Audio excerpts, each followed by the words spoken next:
everybody? It's 313 J-Mo, man. I know I haven't dropped a video in a few days, and it's a lot been going on. They say you working hard or you hardly working. I'm definitely working hard, man. Been busy a lot, but I'm back here for this NBA free agency. What's up to all my basketball fans out there? How y'all doing? What's up to all my Pistons fans out there? How y'all doing? Okay, man, it's a lot of stuff going on. I mean, a lot of people going places. Middleton, Brook Lopez signed back with the Bucks. Jimmy Butler to Miami. Al Horford is in Philly along with Tobias Harris.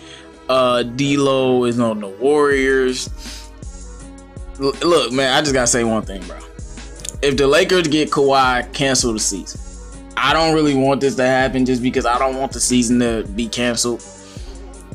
You might have to cancel the next 2 seasons. I don't care if Kyrie and KD in Brooklyn. If the Lakers get Kawhi, they at least win in 2.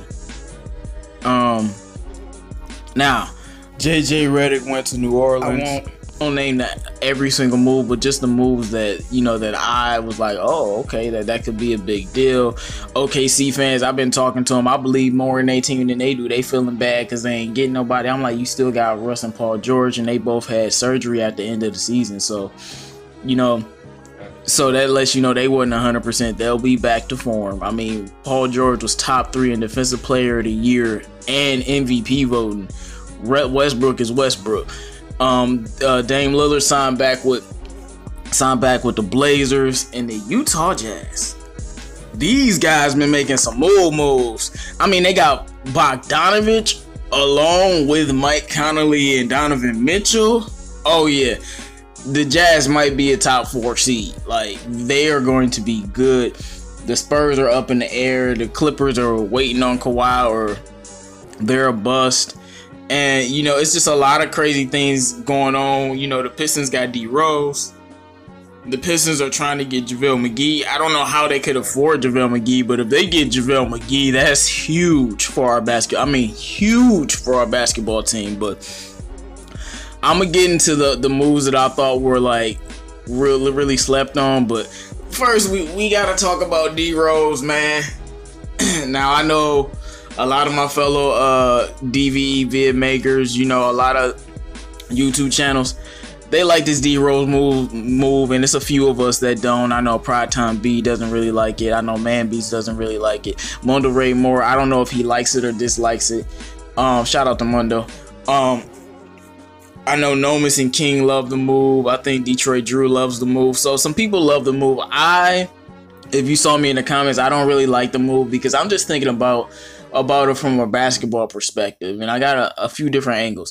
From a basketball perspective, we just got a guy who's a little bit better version of Reggie Jackson, because he's basically Reggie Jackson who can pass. He's not gonna play defense. He gets injured, and I don't like that.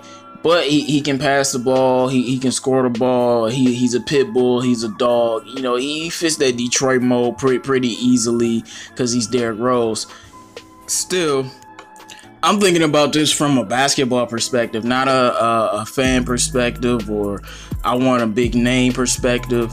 I wanted to give these young guys a chance. You know, the Pistons fans were always screaming and we're always crying about how we get all these young players and we never use them, and then they go to a different team and they ball out. And to me, this is another situation. We had guys that could try to get the backup point guard spot, from the Bruce Brown to the Kyrie Thomas to maybe a Jordan Bone to maybe a Svi Mykhailiuk, because we've been hearing that Svi wants, well, not necessarily wants, but Dwayne Casey wants to use him as point guard. Now that you got Derrick Rose, we have to have a veteran backup point guard, and we can't use the young guys and not just have a bad feeling that he's gonna. Now, he will help the team. Like, 2 things can be right at the same time. He can come to the team, help us get a higher playoff seeding and be successful with us, and he also can dimmer the young guys, like, you know, take minutes away from them and hurt their development.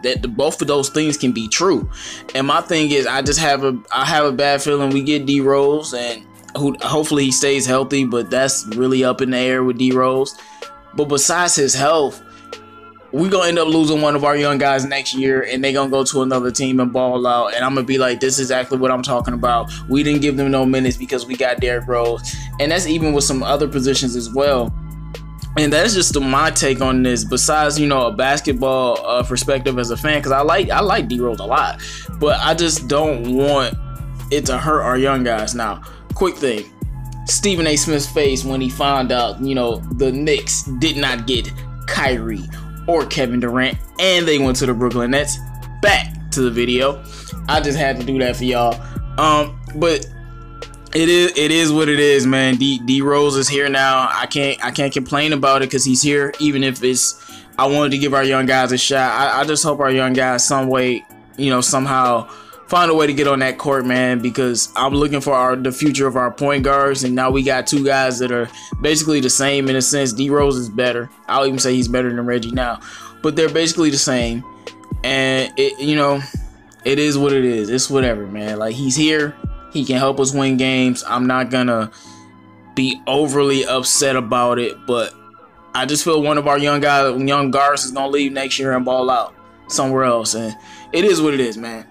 Welcome, D-Rose. I embrace you. I hope you help us win as many basketball games as possible. I hope you stay healthy. Now let's move on to the teams that I think secretly slid under the rug with their moves.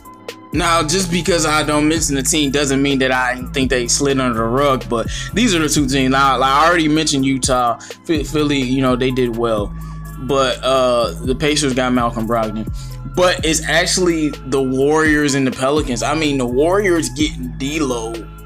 That some people overlook that, like, yeah, they got D-Lo. Bro, no.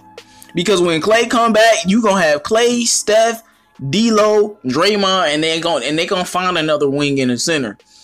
That team can end up winning a championship, not now, but maybe in 3 years. When I could see Steph Curry 33, 34 along with the rest of the crew, and a young D-Lo at 27 winning the ring. Yes, getting D-Lo is a big deal. A lot of people will know they just gonna move D-Lo. You know, they use him as trade bait. Really, why would they get rid of D-Lo? He's a good piece. Y'all have the money. You can still sign Draymond back. Klay's coming back. To me, that's serious. And JJ ready to the Pelicans, man. Now the Pelicans just got a shooter for Zion, a shooter to Lonzo to get the ball to, somebody who can stretch the floor. I'm really buying the Pelicans stock. I'm serious. They gonna be somewhere from a 7 to a 9 seed. But I do think the Pistons moved up to that 6 seed range. If we start Seiko, you know, we might move up to the 5th seed range. The East is gonna be real tough. The West is gonna be real tough. But this is what I think about the free agency moves. We will be doing a Pistol Center court, so that's definitely something that you don't want to miss. Make sure you like, comment, and subscribe. It's your boy 313 J-Mo, man. And NBA is crazy once again.